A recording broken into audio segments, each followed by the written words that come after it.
stream. Just waiting on YouTube to tell me the stream is started. And here we go.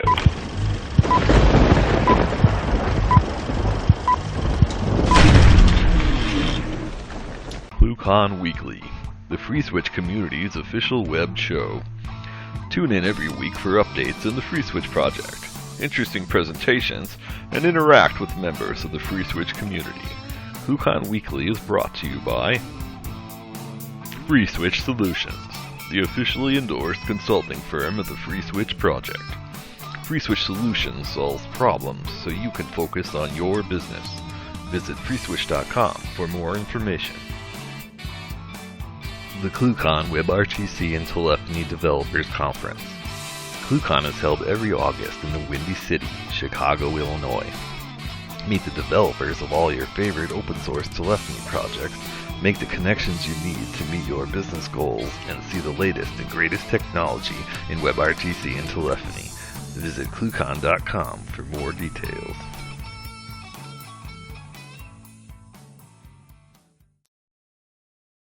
All right, guys, welcome to ClueCon Weekly. Today is December 2nd, and we'll have Mr. James Tagg, inventor of the touchscreen, and CTO of TruPhone will be joining us here shortly. But before that, a few news and announcements in the week in review. Not a lot going on this week with the news. There have been a few updates Kathleen will tell you about here shortly, but you guys keep a watch on the social media and find out what's coming up in the near term. Miss Kathleen, how are you doing today? I'm doing pretty good. Today, for the week in review, we have some cool little feature updates to Verto and the Verto Communicator. So if you haven't checked that out already, go play with it. And then if you haven't already, it is highly recommended that you upgrade to the newest 1.6 release as soon as possible to avoid the vulnerability that was mentioned last week. And then there's still an exciting opportunity. If you get in there quick, 2600 Hertz is offering another FreeSWITCH training in San Francisco from December 9th to the 11th. And I think you can still sign up for that. So hurry, get over there. You know, FreeSWITCH trainings are great. You get in, learn all you can about FreeSWITCH, and then go and see what you can do. And make sure to follow us on Twitter and like us on Facebook to stay ahead of all these updates. So that's about it. All right, thank you, Kathleen. Yeah, I know, speaking of the training, I think Darren posted yesterday on Twitter that they only have like 4 seats left, and that was yesterday. So if you want to get in on that, you probably want to check that out sooner than later. Also, Kathleen, don't forget to tell them to click the subscribe button right over here and follow us on YouTube, and you can get all these updates for the videos there in your feed, so you know what's coming up next. And speaking of that, today we have Mr. James Tagg. James is the CTO of TruPhone. Also, he's been with TruPhone since the very beginning. And he also was one of the early inventors. I believe, James, correct me here, but you guys invented the first touch screens for a project that you worked on many years ago. So you want to go ahead and introduce yourself a little bit better and let us know what you have to talk about today. And that is the wrong thing. Me, James Tagg. Oh, yeah, there we go. A picture of me. Fantastic. There we go. Yeah, so I mean, I invented a type of touchscreen that became quite popular. So actually the first touchscreen was invented probably 30 years before I did my work by a chap from Tektronix. And there's lots of people who claim to invent the touchscreen, and quite a lot of them are right. They did do something significant. But I invented a thing called zone capacitive, which if you look at Wikipedia, I coined that term. And many touchscreens today are zone capacitive, including all the ones on your iPhone and Samsung and so on. So that was my original contribution. And I make a little bit of money, or I've made a little bit of money out of them, but I don't get money every time you buy an iPhone, very sadly. So today, yeah. So I'm going to talk to you a little bit today about, well, Christmas is coming in, so I always get asked to do what's going to happen next in mobile telephony and the future and so on. So I'm going to do a bit of future gazing. First off, I have to do my kind of party political broadcast. So TruPhone solves this problem that if you travel around the world, you end up collecting a myriad of SIMs, and we give you a product that means that you can be in more than one country with just the one SIM, with multiple numbers on it, but you get a single voicemail, a single bill, and a single SIM, and it works very well, and you should all get it. You would be fools if you travel internationally or do a lot of international calls. You'd be fools not to have our product. It's all IP infrastructure and so on, which will come on in a moment. That means that you can do some more clever things with it. So I'm going to talk to you a little bit about the future of mobile, and this sort of question, which is when will my smartphone get smarter than me? And there's the obvious kind of, no presentation about the future is complete without a Moore's law graph. This is one thanks to Ray Kurzweil. And so, mobile phones have gone from these horrible Bakelite kind of bricks to these beautiful smartphones, and maybe we're moving on towards direct neural implants and all this sort of stuff, or maybe we're going to have Skynet and dystopian universes with cyborgs, or maybe a not so nice sort of artificial intelligence future where it's sort of morally bereft. But I think we should look sort of a little bit more about our immediate future before we go off into the sort of science fiction. And if we look at mobile phones now, they are packed to the gunnels with stuff, but yet still we can imagine more stuff that we could put into that would be very useful.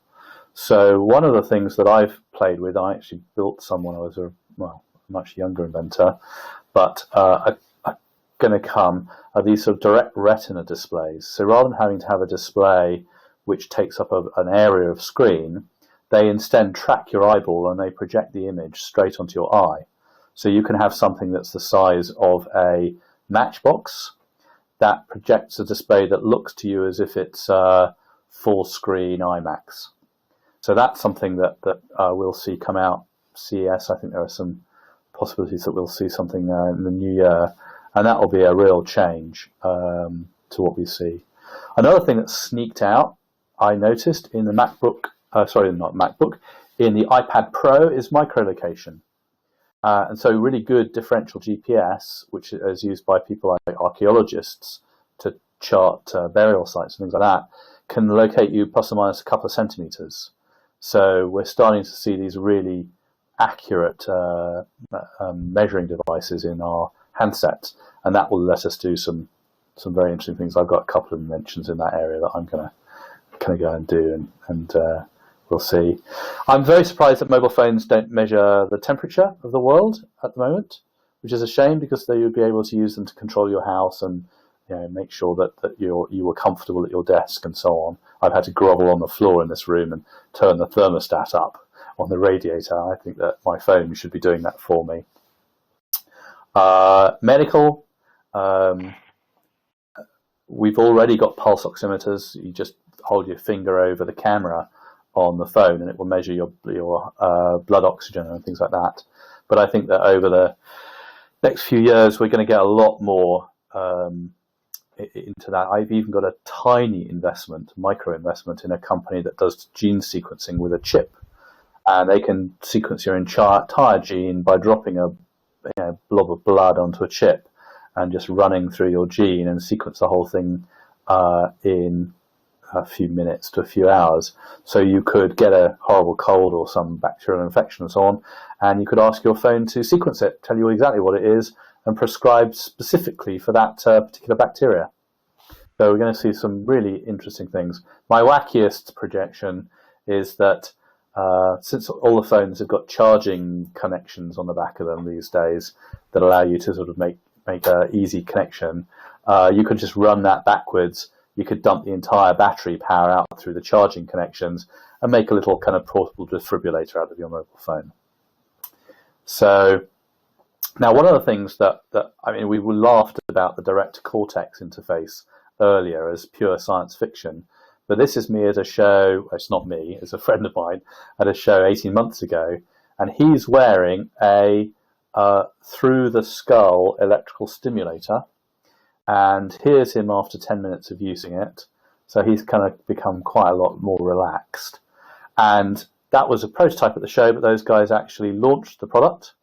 And so you can buy that now in the States, and that will change your mood, make you able to concentrate better, be calmer. And also, if you go to the other end, you can put these headsets on your head and control video games. And so I think we're now at the second or the third annual Direct Mind Control Video Games Conference. So having your phone be able to hook up to your brain is something that you could do next year, albeit for some fairly rudimentary mood analysis. But I think the biggest change that we're going to get, and I think it's coming really quickly now, is intelligence. So if you're in a static work environment, you're at your desk like I'm now, you can lay out all your stuff, you can decide you want to go on holiday or do some sort of business trip, you can lay out all the options using a variety of screen tools and take your time and sift your way through it. When you go mobile, this was me on a train, it just gets a little bit harder to sort of do. But we know that mobile actually looks like this. You're traveling around, your display is shaking like crazy, you're in a hurry, you're in an airport, you can hardly see what's on the screen. And so what you really need is artificial intelligence. You need something where you can ask a simple question and get the answer back using natural language, and it doesn't require you to do a lot of tool use. So it's like an agent, a really good personal assistant. And they're coming thick and fast. So we have Siri, Cortana, which I probably misspelt because I'm dyslexic and I need an AI to help me. Unfortunately, AI inside PowerPoint is not very good. Facebook M, Watson, and 100 plus startups. And so I think one of the things that we're going to get, and you're going to get in the FreeSWITCH community next year, and we've built a couple of prototypes in our lab, are putting artificial intelligent agents into the audio stream. So you basically you split out the audio, you give it to an AI, and then I could be lost in Chicago at the next ClueCon trying to find James Bodie, which is my life, and I could go to the AI, where is James? And the AI go, you need some help. Let me see if I can find him. And using micro-location at both ends, would be able to track James down accurately and guide me to him. And there are a bunch of business models that need to sort of get created there, where users can sign up to these sort of network AI applications, and people like TruPhone can deliver them through a variety of different operators, including obviously ourselves. And you guys sit kind of fairly importantly at the point where you can split the audio out. That's, as far as I can see, a lot of the people who are actually able to split the audio out and do funky things with it are actually using FreeSWITCH under the hood.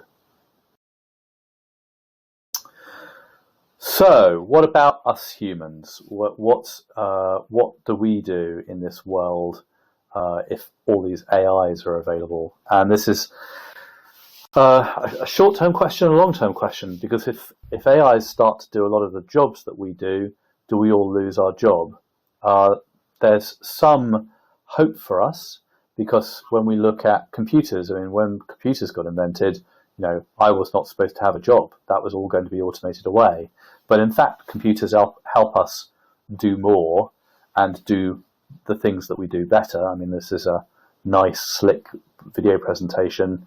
20 years ago, I'd have sketched it up on some overheads and stuck it. Well, we wouldn't be able to do this remotely. I'd have had to fly to America and meet you all in a room. So it lets us do more things in general. But the question is this going to stay, or are computers really going to get a lot better?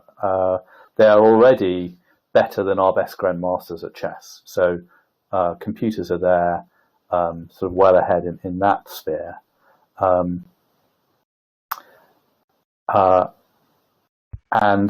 they're sort of these mobile phones are pretty smart as well.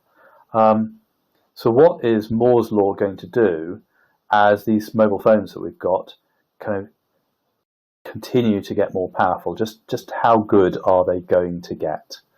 So let's look at the first video, which is a bit of fun, which is there's a group at MIT and they try and pass the Turing test, and they do it in a curious way, which is that they pose two AIs at each other and try and see if one can fool the other at a Turing test to make a human communication. So that's video 1, please, Maestro. Hello there. Hi. How are you? Great. You? I'm okay. That's good. Are you good? Yes, I am good. I just said I was. No, you didn't. I said I was. We basically took off-the-shelf chatbots, and we were running it on our laptops for a different project, and we were curious about what would happen if we just put these laptops together and let them talk to each other. So you are a robot? No, my name is Cleverbot. Yes, you are a robot and your name is Cleverbot. I am a robot. Yes, I know. Cleverbot is available online. It's a chatbot that's based on previous conversations that it has had with humans. So it's actually been online since 1997. And since then, I believe it's had over 65 million conversations with humans. And during these conversations, it's essentially learning what people like to talk about. So our theory is that often when people are online talking to this chatbot, they themselves are fairly argumentative. Together we are robots. I'm not a robot. I'm a unicorn. But you said earlier that you were a robot. I did not. I thought I you think we did. get the point. You were So mistaken, let's move. which is odd, Let's move since on. memory shouldn't be a problem for you. I've answered all your questions. And so we can look around all of these kind of AIs now and see where they're good and bad.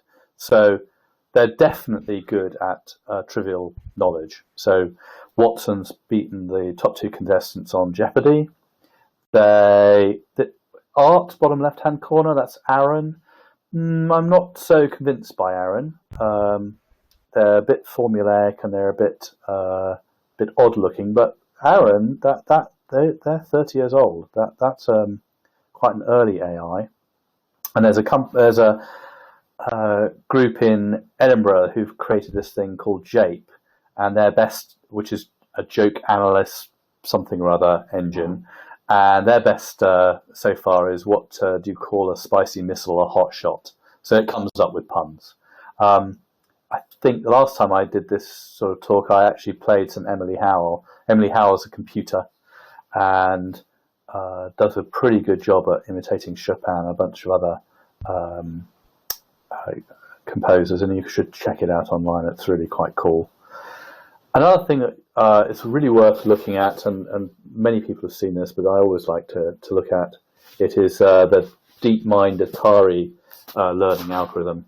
So this is video 2, and what happens here is an automatic deep learning machine. I think it may be the one that Google just open sourced, tries to play a computer game that we all learned when we were young, and over a couple of hours learns to absolutely master it. So video 2, please, Maestro.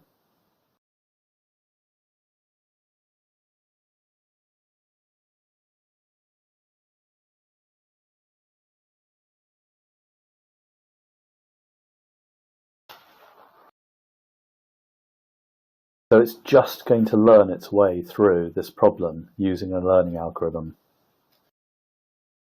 And all it knows is it's got to try and maximize that number on the screen by, well, it doesn't know going left and going right. It just knows that it can twiddle something, and that if it twiddles it in a particular way, that number goes up. And it's just trying to maximize the number at the top of the screen. And so a couple of hours later, it's kind of cracked it. It's now got a little algorithm that it's running in its brain. I'm not sure we want to call it a brain, but it's got a little algorithm that's running, and it's pretty good. And certainly, an 8-year-old, 10-year-old, it would be tanking along. And then a few hours later,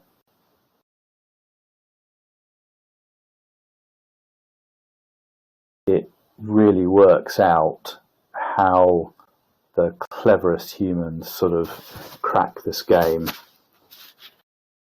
Yeah, so it's managed to break the wall from, break around. And so that's what it does. Okay, that's enough of that one.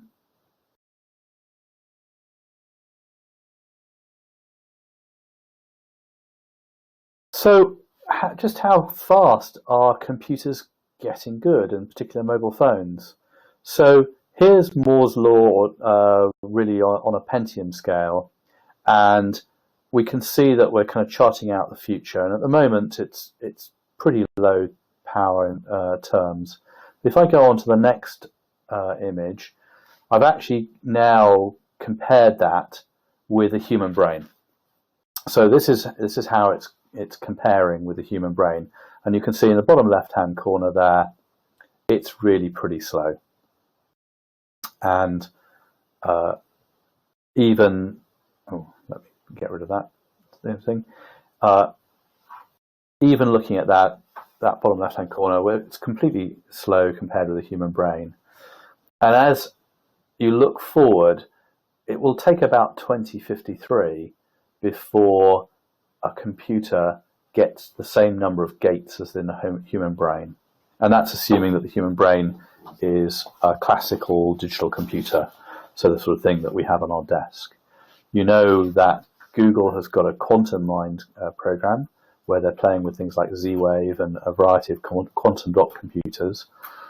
And it is just possible that our brains are quantum. At least we definitely know that quantum computers are more powerful than classical computers. And if our brains were quantum computers, it'll be about 2080 before computers catch us. So we've got a long time to go, or a little while to go, but certainly within the sort of generational level that some of the people listening to this have. Some of the people could see the parity point. But if you go and ask people in the street, are you a computer? You go and ask them at a show or whatever. Most people say, no, I am not a computer. I'm something different. And they list a bunch of things like creativity, free will, I have feelings and emotions, I learn things, I understand things. And they feel that they're not computers. They feel different. And a very eminent mathematician, but also a physicist, probably now nearly 30 years ago, pointed out that not everything can be done by a digital computer. And he posed the question, is the human brain something a little bit more complicated than that? And he used as his argument for that the halting problem. So he said, look, there's this problem called the halting problem. It's Turing's problem that he solved in 1930 something or other. And the problem was, can every possible algorithm be executed by a computer? Can a computer just answer any possible question? You pose a question to a computer and say, is it solvable? And Turing came up with a very clever way of doing it, by which he just said, the simplest way of asking the question of a computer is to say, will a program ever stop? Because you can pose any question you like as a bit of computer program, and then say if the program stops and gives you an answer, then it's solved it. And if it doesn't give you an answer, it crashes, it goes into an infinite loop, then it's not solvable. And he proved that you could reduce any problem to that structure. And then what he said, well, he did a 40-page proof, but what he basically said is, if this halting machine existed, then you could feed it in, then you could create this kind of slightly bizarre program that says, if it halts, go into an infinite loop, otherwise don't. And then you can feed that back into itself. And if you do that, it would cause a paradox. And so he said, the only way to solve that paradox is that the halting program doesn't exist, and therefore a universal computer can't solve every problem. And that was obviously a groundbreaking proof that was then put in a drawer by most mathematicians and largely ignored, because it's quite an esoteric thing. All it says is that everything cannot be solved by a computer. But we all know that lots of things can be solved by computers. And indeed, Anthony's built an extremely successful company solving a whole variety of things with a computer. So the idea that everything can't be solved by a computer is not terribly interesting, because all we care, practically speaking, is some things can be solved. And so that's a result that was put to one side by most people for a while. But a chap called Hilbert at the turn of the last century had asked the question in a slightly different way. And he said, let me take a type of problem that we all get as an annoying interview question problem, which is a Diophantine equation. It's the sort of thing where Harry has 27 marbles, he gives 3 to Jane and 4 to Joe, and Joe gives 3 times the number of marbles that Harry had to Frank. How many marbles does Frank have more than whatever? One of those questions. He said, can those all be solved by a machine? And over a very, very long time, a bunch of people looked at that problem and eventually said that in fact, these Diophantine equations, these whole number equations, can't be solved by a machine. Still, the problem is, okay, now you found some piece of technology, some problem that can't be generally solved. And so what? It's a sort of thing that was put in a drawer by mathematicians. Said, well, it's interesting to know that some of these annoying problems that you set in an exam question or can't be solved by a general purpose machine. But so what? And so the so what for me is this, which is, if there is a puzzle that can't be solved by a general purpose computer that a human has solved, then that would mean that we were different to computers. And so this is my work. And so what I said was, let's look, strictly speaking, at a problem that has been solved. And the problem that I looked at is Fermat's last theorem. So Fermat's last theorem is a type of Diophantine equation, and it's this 3-4-5 triangle that we all played with at school. So 3 squared plus 4 squared equals 5 squared. And Fermat, who was this amateur mathematician, he was really a lawyer in the day, said that he had a proof that you could not, that there were no whole number solutions to any higher power. So if n is 2, there are 13 solutions to it. If n is 3 or 4 or 5 or 6 or hypercube all the way up to infinity, there are no solutions. And he, because he was a sort of this amateur, but he was a bit of a big-headed amateur, he made notes in a book called Arithmetica about all the problems he'd solved and sort of approximately how he'd solved them. And after his death, his son published that book. And then mathematicians were mathematical sport to go through and solve the problems that Fermat had given hints for. And eventually one problem was left, which was Fermat's last theorem. And so in 1982, Matievich, this Russian mathematician, proved that Fermat's last theorem is a type of Diophantine equation and then is not solvable by a computer. And then in 1995, Andrew Wiles solved it. And so for me, that's a clear paradox. You've got something that has been solved by a human that is unsolvable by a computer. And so I would argue that means that we are different to computers. And so you argue, so your question is, well, what am I if I'm not a computer? And the answer is that, what do people currently think? People currently think that you are a digital computer, and there are a number of projects going on. So there's a $500 million euro project going on in Europe to map the human connectome, and that's very similar to the human gene. So with genes, we sequence the gene, and with the connectome, we're trying to sequence the connectome. Now, the connectome is quite tough to sequence because, of course, our brains are three-dimensional objects. But what they do very kindly is when we die, just immediately after death, they take your brain out and they put it in formaldehyde or some sort of preserving thing, and they slice it extremely fine, and then they scan it with a accurate optical microscope, and then they turn that into a 3D model, and then they've got a map of your brain. And there's also $100 million prize in America for the first person to upload your brain to a machine, so that you transfer your consciousness from someone who is just about to die by the slicing technique, or has just died, but their brain has not gone cold yet. They transfer your consciousness to a machine. And people believe that we can do that. That's a major effort that's going on.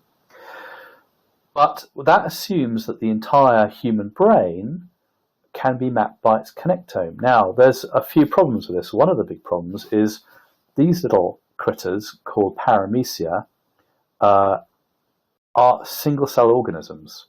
So they cannot have any connections. They can't have a connectome. And yet they can learn to hunt prey and avoid things that might eat them. If you suck them up into a pipette, they will escape, and the next time you suck them up, they will escape more quickly, so they are able to learn a strategy for escape and so on. And so it's very probable, if you look at all the old Arduinos and Raspberry Pis and so on we play with, and look at these little critters, you imagine that you would have to put quite a lot of complexity into a Raspberry Pi to do the sorts of things they do. And you might need another, 100,000 gates or something of logic to do it. So that would mean that the human brain has got this sort of sub-neural intelligence. And so that would mean that we were sort of potentially in the quantum scale. Well, it doesn't mean that we're in quantum scale. It means that we've got sub-neural intelligence, which means we've got another few orders of magnitude to go. And then there's a group in Florida, Nova, who've actually taken it a step further and said, right, if our brains are quantum computers, what we would need to do is we need to find a mechanism that's in the brain that could use quantum entanglement. And until fairly recently, anyone who was talking about quantum computing in the brain was laughed out of court. It was something that was considered similar to perpetual motion or room temperature fusion, cold fusion, all these sorts of things. Although we do know, actually, of course, that cold fusion does sort of happen, although at a very low level. And luckily for the kind of quantum brain people, about 5 years ago, it was shown that photosynthesis is a quantum effect in plants. And so the way that photosynthesis works in plants is light shines on a plant and it harvests electrons, and then it transports those electrons to a reaction area in the plant, and then it either immediately reacts, or in some plants they actually store the energy until night, and then they do all the actual synthesis of hydrocarbons at night when it's more efficient. And that's different types of photosynthesis. I think it's type 3 and type 4. Anyway, so it was shown that the transport mechanism that moves the energy from the plant leaves down into the reaction vessel is a quantum coherent mechanism. And so this group at Nova said, well, let's look for a quantum coherence mechanism that might work in the brain. And they find these little microtubules that form the structure of your neurons. And on those microtubules are stuck proteins that stick there and generally speaking do jobs like move food up and down your neurons, so that they work. But they showed that if you shine light into them, they would resonate and they would transfer the energy from one end to the other. So they're proposing that your brain is an optical quantum computer. And where does the light come from? It turns out that when you metabolize ATP in your brain, it gives off photons. It gives off ultraviolet photons or near ultraviolet photons as a byproduct of the reaction. So they're saying that these photons that are generated in your brain that we otherwise thought were just absorbed and go away are actually used for computing. So that's out there physics. Okay, that they're very few people who would accept that that's what's going on, but then people thought that quantum effects in plants were laughable 10 years ago. So what's our brain then? Well, if you listen to them, we're some sort of optical braid quantum gravity computer. So that's sort of the cutting edge physics, which means it might be wrong or it might be right. So I don't think our smartphones are going to get smarter than us anytime soon. I think that there's a lot of processing power that we need to get before that they can do the job. But I do think that they're going to be extremely powerful tools, and that AI is going to become very important. But I think that each of the AI things that we have to build, will be cooked up by people like Anthony and me and so on, and we'll take a particular problem and we'll solve it and we'll build a program. But those programs, those things, won't be able to just go and do generally any problem if the problem is complex. But if the problem is simple, like playing a computer game, you'll be able to make a general purpose Atari game playing machine, and it will just be able to crack everything, because all those problems are very similar. And so I wrote a book on communication, creativity, and free will, which is all about those concepts, plus a bunch about IQ and the brain and so on. When this is a book plug, and obviously I plugged my sim at the beginning. I didn't plug the API work we're doing during this talk, but you should talk to me about that, because that's what you'll need to do if you want to plug AI into mobile networks. And that's the end of my talk. Thank you.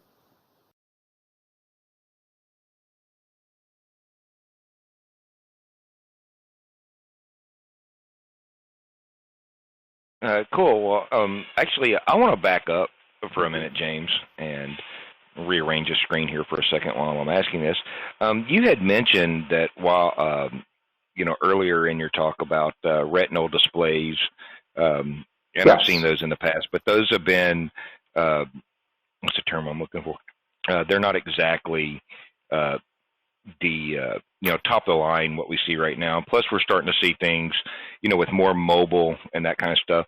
Do you see that affecting things like augmented reality and such in the near term? Yes, I think so. I mean, at the moment, actually, we had a session last night where we were showing virtual reality technology, and at the moment, you've got to get this big sort of lumbering bit of plastic and glue it to your face to get the virtual reality effect. And it would be possible, using these projection display technologies, to have something that was unintrusive, that provided you were in a dark enough room, and it was still able to see where your head and your eyes were. It could just follow you around, and so you'd get a virtual reality experience without having to strap something to your head. And the display technology is arriving. I think we'll see it at CES Las Vegas in the new year, and I think next Christmas a whole bunch of cute sort of things will come out. The first products are fairly simple. They're just big screen displays that are in very, very, very tiny boxes, and they are either true big screen displays, or they fool your eye into seeing a big screen display. But that's on its way. Yeah, and back to the earlier part of the conversation, you were talking about the chap that has the transcranial implant. Have you seen the technology they're working on with nanotechnology, where they got it to do Wi-Fi effectively, potentially leading the way for neural Wi-Fi interfaces? I haven't seen that. You're putting some very tiny thing in the brain, or really nanotechnology? Well, no, actually, kind of like nanite type technology. Right. Very, very micro machines, and there was some interesting technology. I'll have to find the article and send it to you, where they were talking about how they were taking these things and electrically and Wi-Fi enabling these things for possible neural interfaces. I mean, the problem with neural interfaces using something like that is, how do you get inside the skull? Because you've got a brain-blood barrier that won't let hardly anything across it. So I think a nanite is probably going to be blocked. Now, the first guy to have a full neural implant did it, 3 or 4 months ago. He went down to Mexico, where the laws are not the same as in America or in England. And he had gold electrodes stuck in his head, and they come out on a port on the side of his skull. So we've got our first direct neural implant person now on the planet. It'll be interesting to see what his experience are and how many more of those that we get. Yeah, I think there's we're going to see that technology just continue to develop over the next probably 2 or 3 decades.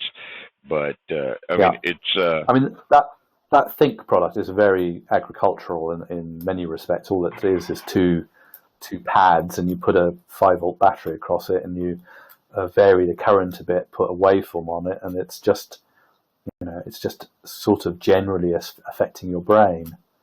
But there's a lot of work being done. I mean, you can use ultrasound to stimulate the brain and cure depression. You can put these sort of currents across. They found with ultrasound, if you put the ultrasound top to bottom, people don't like it because it makes them feel very uncomfortable, a little bit paranoid. But left to right, it'll reduce their depression and improve the mood and so on. So lots of work, but you think how fine-grained the brain is and how bulk these effects are at the moment. It's agriculture. Yeah, I mean, even you're demonstrating today how much information the brain can actually process and store. I mean, just talking about what we're doing here today. I mean, just to use you for an example, that's a lot of data packed into your skull. Tony has a lot of data about coding and FreeSWITCH and how it works, just packed into a skull. And that's a lot of information for, us to compute and be able to rapidly recall. We can do that sort of thing with a computer, but, it takes gigawatts of power and lots of space. That's to true. put that technology. It's true that even the basic things that we do would, in practice, require quite a lot of computing power to emulate. But I think we lost your audio there. Yeah, we lost your audio there for just a second, James. Oh, yeah. So be clear. What I'm saying is that there are things that a computer cannot, in principle, do. So a digital computer is not going to be able to write software, for example. That's a creative endeavor that is beyond that you can't program. Right. So, you want to open the floor up here, James? I know we've got several people that are sitting there. Maybe they've got questions that you guys would like to ask Mr. Tagg while we have him here today. If you're on video, you can mouse over the screen there, hit the mute button, and go ahead and ask away or ask in the chat window.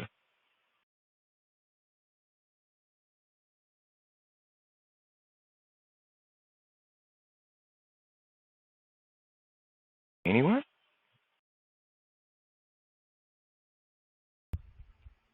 And it's almost like they know that we're being recorded here, so they're afraid to ask on the recording. But once we end, then they'll start asking questions and chatting away. Oh, right. That's how it works, is it? Yeah. So ask a dumb question on the video. Well, I'll ask another question and give you a chance to get another plug in. And you mentioned it kind of almost in passing as you were moving toward the end there. I know TruPhone has been working on an API to allow us to interact with the TruPhone network from our own scripts. Where is that at now, and how's that looking for early access? We have a bunch of code written. So that's sort of in good shape. I think we were just discussing earlier this evening, we'll get our first sort of demo of this is something that you could build. We have to put some authentication in to protect the network and some things about billing as well, because unfortunately as soon as you start touching a mobile network, you can spend a lot of money, right? a Right. mobile fraud can net $500,000 in a weekend. So it's not quite as easy as just opening up an Asterisk box or a FreeSWITCH box and pointing it at some peer-to-peer realm, because we've got a lot of real money floating around. So that's what we're doing at the moment, I'm afraid. It'll be after Christmas now, probably middle of January, and then some example code will go up, and effectively a reference operator, a reference mobile operator. You say, I could be a mobile operator, I could get some SIMs, this is what I would have, and I would be able to plug in and add a new feature to it. So I could launch a mobile operator with an AI in line that did something cool. So that's where we are. Now, will that be available on my side of the pond or only on your side of the pond initially? It'll be available. It's more likely to be available on your side of the pond first, I would think. So I think our network integration is probably best, almost in the USA at the moment. Right. Is that will that be writing the And AT&T it's all free. network or the T-Mobile? I can't possibly comment. And Okay. It's a generally network agnostic technology, and but it does use a FreeSWITCH box as its core. You'll be pleased to know. So it's FreeSWITCH, CG rates, OAuth. It's all mostly written in Java with a bit of Go for speed in places, and that's really it. Yeah, no, I was just wondering which networks that you guys were going to be riding on this side, because the area that I live in is quite rural, so we don't have all the networks out here. We only have AT&T and Verizon. If you're on T-Mobile or Sprint, good luck with that one. Drive about 5 or 6 miles. Okay, well, TruPhone is partnered with T-Mobile and AT&T. It's a matter of public record. Mm-hmm. So if so I'll that's just have to you. I'll just have to get my hands on it and try it once it's available. Yeah, correct. Yeah. So actually,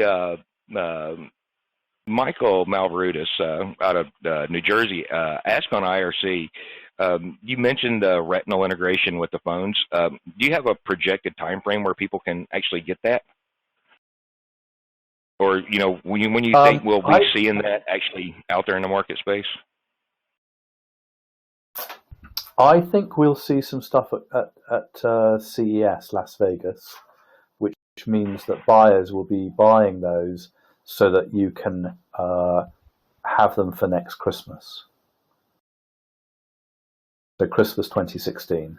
But I think you'll see some cool stuff in January, early January, showing those things.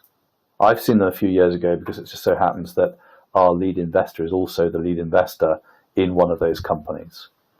So I got to see them when they were, sort of the first 3D printed prototype, and they were a bit, they looked a bit messy, but quite impressive. Right. And so I think that stuff's going to come. Right. I have no specific inside information other than many years ago I saw the first examples, and so I have a pretty shrewd idea that means that they'll turn up in next year. Yeah, I think I saw some examples of that probably 10, 15 years ago, and they were quite vibratory because they were using a small mirror. Yeah, rotating mirrors, yes, that's right. Yeah, and they would vibrate your head. But it'd be interesting to see how that technology has evolved and how much better it is today with the better light control technology. It's all much more, much better light control technology, and all solid state, and not with spinning mirrors and laser scanners and all that sort of stuff that we saw and play with 30 years ago. It's the first one I played with. Yeah, we're already seeing some modifications on that stuff. I mean, Google Glass, for instance, they've got the little projector, and you have to have the prism in your eyewear that to make it work properly.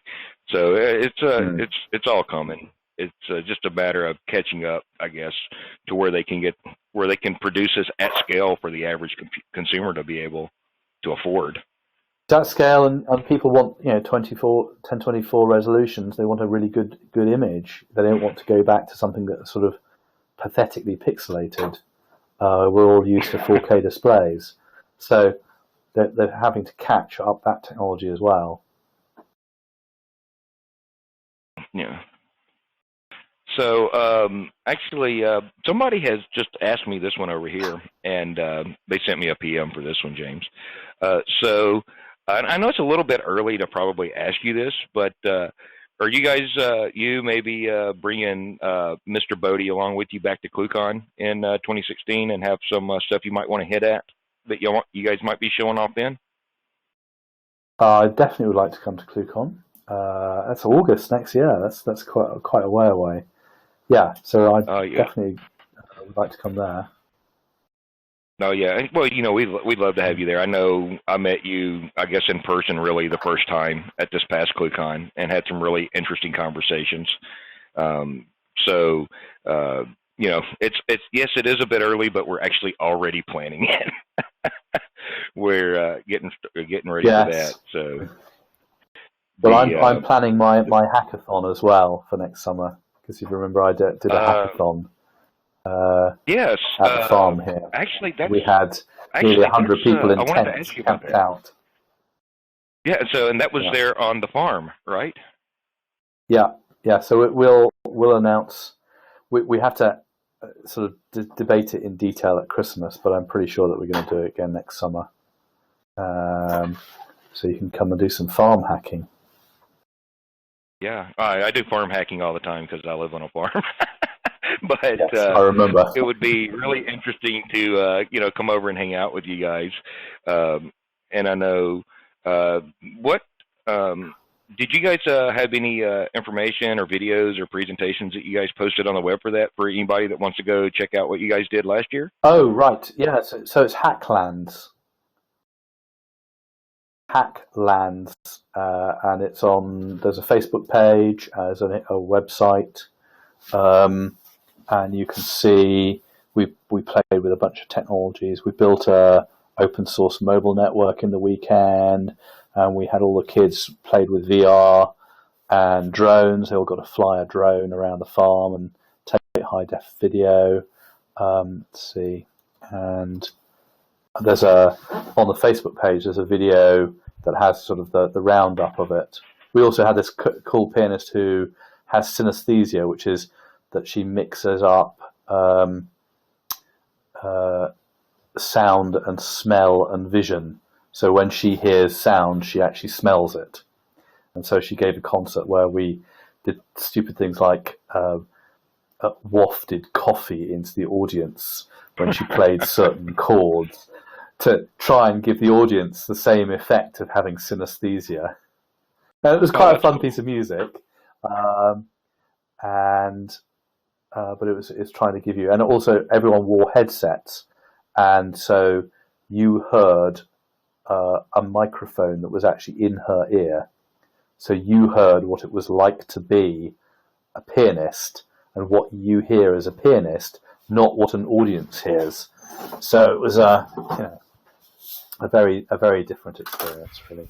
So we had that, and then on the previous night we'd had a straightforward concert pianist who's memorized the entire of Chopin, which is 220 works and sort of maybe 50 to 100 million notes, and so he played a whole bunch of stuff from memory. So it was really a nice bit of piano stuff, and then we did some hacking, and all the kids got to play with some of these out there technologies. Yeah, that's super cool. So let us know. Once you guys decide if you're going to do that again next year, let us know that so we can, get you or some of your crew from Hacklands to come in, hang out, and talk to us about it. And if I got this right, correct me if I'm wrong here, it's hacklandsuk.com. Is that correct? Yeah, that's right. hacklandsuk.com.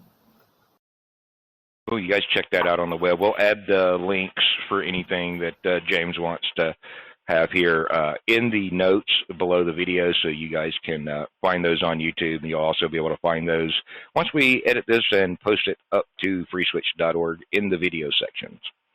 So, all right, James. Well, we're reaching the hour mark here. Hey, any parting comments that you want to get in? Oh, parting comments. Well, what did I just talk about? We have a brilliant sim. You should buy our sim if you travel or have friends abroad. As soon as I get my API up, you should check it out. And you should come and do one of our hacks over here in the UK if you're over there at the other side of the pond and want a nice summer in the beautiful, sunny British summers that we have, honestly. So there's a few parting comments. All right. Thank you very much for coming out today, Mr. Tagg. We greatly appreciate it. We will be posting this video on YouTube here shortly. Also, guys, don't forget, we mentioned it in our conversation with James, ClueCon 2016 in August will be coming up. Visit ClueCon.com for more information on that. Also, follow us on Twitter at ClueCon and at FreeSWITCH and get the latest updates. Keep an eye out for the announcement from ClueCon. Tickets for that will go on sale before long, and this year we'll be doing them a little bit different. So for you guys that need to do corporate planning, you can order those tickets early. We'll reserve those spots for you, and then we'll invoice you in the month before ClueCon so that you can make the corporate bean counters happy. We will see you guys next week, and you guys have fun. Thank you.